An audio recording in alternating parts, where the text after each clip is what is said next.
Hoy vamos a hablar del concepto de tolerancia de John Locke. Me parece sumamente importante porque el filósofo, al querer solucionar los conflictos de su época, nos muestra las implicancias políticas y de poder de la religión misma. Seamos creyentes o no, puede mostrarnos los alcances, la profundidad y la importancia de la religión en la organización política. Nos va a explicar cómo se debería relacionar la Iglesia con el Estado según la postura liberal. Comencemos con el contexto histórico para entender la complejidad del tema en cuestión. A lo largo de la historia, la Iglesia y los estados han estado unidos. Los mecanismos de orden social con los que cuenta la religión son sumamente útiles a la hora de mantener la paz social y de definir el accionar de la gente. Si Dios me dice no robes porque vas a perder tu alma, va a tener mayor poder de convencimiento que solo el gobernante lo haga. Por ello, se sostenía que los gobernantes tenían el respaldo divino. Dios era quien confería su poder al rey. Las determinaciones del gobernante estaban respaldadas y expresaban la voz de la deidad. De esta manera, los mandatos eran simples de acatar. A esto se lo conoce como doctrina del derecho divino. Esto se dio más que nada en la época medieval, en donde la Iglesia católica tenía un papel fundamental. Sin embargo, si los gobernantes obtienen su legitimidad a partir de la religión, todas aquellas autoridades religiosas ganaban poder, y por dicha posición podían llegar a cuestionar a los mismísimos gobernantes, poniendo en duda si realmente eran los enviados de Dios para ocupar dicho cargo. La Iglesia podía sacar provecho de su posición y defender sus intereses. La Reforma Protestante, cuya figura central era Martín Lutero, llegó a cuestionar las autoridades del catolicismo, promoviendo una relación directa de los creyentes con las Escrituras. Esto fue impulsado, además, por el desarrollo de la imprenta que permitió la distribución de la Biblia en un idioma al alcance de todos, sumado a que las autoridades eclesiásticas estaban siendo severamente cuestionadas por corrupción, dando origen a diferentes sectas cristianas protestantes. Y como se podrá imaginar, el surgimiento de creyentes disidentes a la autoridad generó grandes conflictos y resistencia de parte de la Iglesia católica. Las tensiones entre católicos y protestantes llegó a originar la Guerra de los 30 años.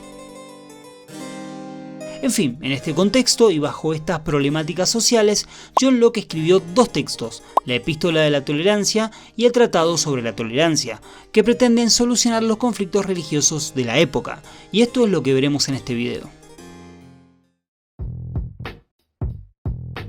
John Locke se presenta como un defensor de la libertad de conciencia. La relación de los seres humanos y Dios debe ser personal.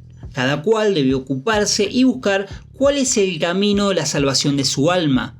Por lo tanto, todo lo ajeno, todo lo externo, debe quedar de lado. Esta teoría se fundamenta en su filosofía política. Según Locke, los seres humanos en nuestro estado de naturaleza somos libres y vivimos en paz. En otras palabras, si no hubiera un gobierno que determinara cómo se debe vivir, la cosa no se desmadraría tanto como pudiéramos llegar a pensar. Probablemente, según él, viviríamos relativamente bien. Sin embargo, en este estado pueden surgir algunos conflictos de interés, como por ejemplo que alguien robe o que no se sepa quién es el propietario de algún bien. Debido a esto, necesitamos un árbitro imparcial que dirima estos problemas.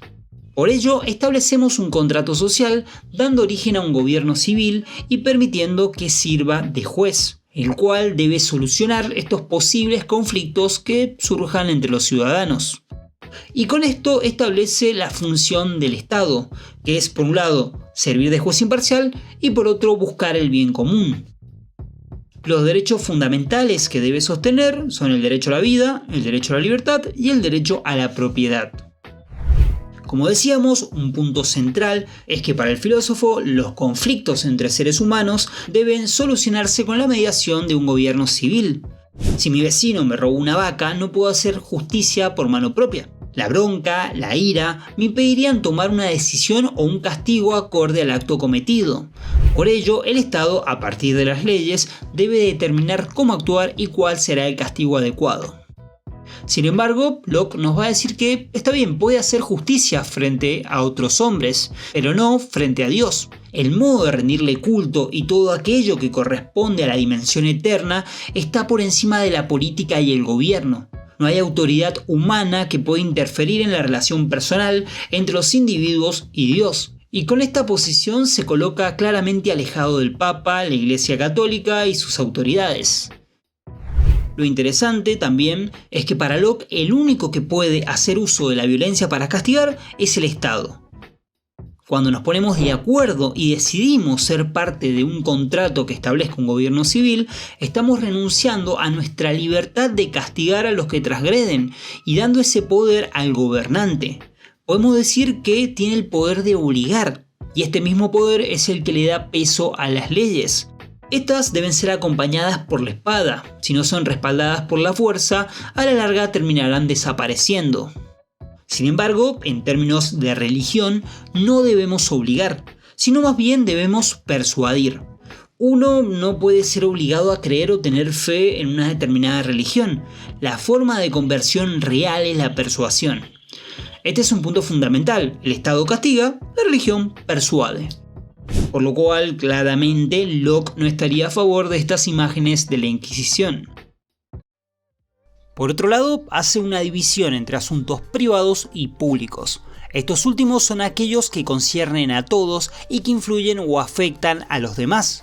Y es el Estado quien debe buscar todo aquello que beneficie y prohibir lo negativo al bien común. Y a su vez, lo que no sea de interés público y que no afecte a otros ciudadanos se considera interés privado. Según Locke, el gobierno civil nada tiene que hacer en lo que atañe al interés privado, siempre y cuando no afecte a los demás. Decidir con qué persona uno va a casarse, cómo va a criar a los hijos, cómo manejar las finanzas personales, no debe ser asunto de los gobernantes. Al igual que esto, la decisión de a qué dios adorar o cómo hacerlo es un asunto privado, que queda a discreción de cada individuo. El magistrado solo es árbitro entre hombre y hombre y no debe interferir en la relación que tienen los individuos y la deidad. Y si lo intentase, esto sería infructuoso y hasta negativo. No se puede obligar a alguien a abrazar una opinión o convicción que no tiene.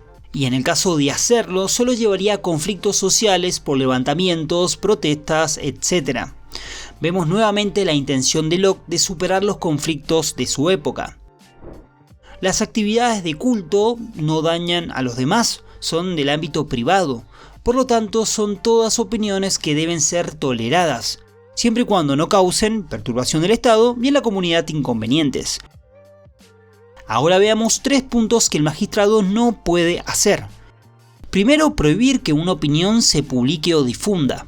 Segundo, forzar a renunciar a una opinión o abjurar a ella. Tercero, obligar a profesar y dar asentimiento a la opinión contraria.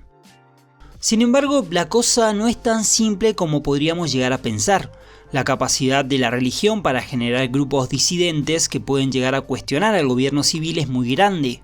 Y quizás esta misma libertad de culto desencadene más conflictos. Locke en su obra habla específicamente de los papistas. Puede que un grupo de católicos crezca, gane poder y pretenda reivindicar la figura del Papa por encima del Estado.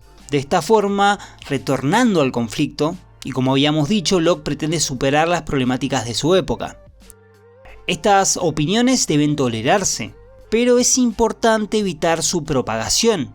Cuando los seres humanos se agrupan y el número se hace tan grande que parece ser peligroso al punto que termina mostrándose como una visible amenaza a la paz, el gobierno puede y debe usar todos los medios que considera convenientes, tanto de política como de fuerza, para suprimir o mermar dicho grupo. Claramente siempre y cuando se tornen en enemigos peligrosos, no cuando son simples personas que están profesando otra fe. Locke nos va a decir que el peligro es que sean conscientes de su poder, reúnan fuerzas y pretendan cuestionar al Estado. Se lo debe reprimir porque cualquier grupo numeroso termina siendo peligroso. Y esto podríamos decir que se vuelve un tanto peligroso. ¿Quién juzga cuando un grupo es amenazante y cuáles son los medios más adecuados para corregir el problema? Un poco de miedo da, pero bueno, eran otros tiempos. De todas formas, Locke va a afirmar que el uso de la fuerza es negativo y que se debe utilizar con mucho cuidado, intentando no iniciar el levantamiento, porque de esta manera solamente se conseguirán más enemigos, hasta se podría causar la unión de diferentes congregaciones religiosas defendiéndose de los opresores. La finalidad del Estado es proteger, no violentar. Locke remarca esto mismo: el uso de la violencia debe ser medido. Lo que importa y lo que siempre el Estado debe buscar es el bien común de todos. Y esto sería todo por hoy. Si llegaron hasta acá, no les cuesta nada ponerle un me gusta a este video, comentarme algo y suscribirse al canal. Muchas gracias y nos estamos viendo. Saludos.